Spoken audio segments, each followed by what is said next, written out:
started to cut out the ply lining for the floor. Made a bit of a cock up just there.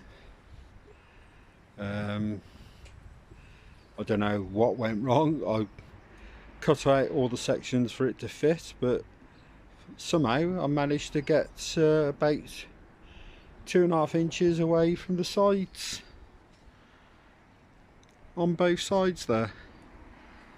And then that board that goes down to the cabinet, I cut 3 inches too short, and I had to sticker flex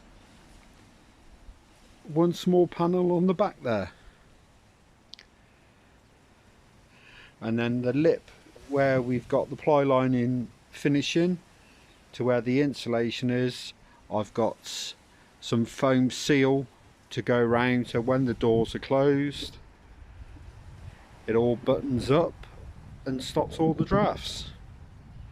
Please like and subscribe. Any tips will be most welcome, as this is my first attempt on kitting a van out. Thank you very much.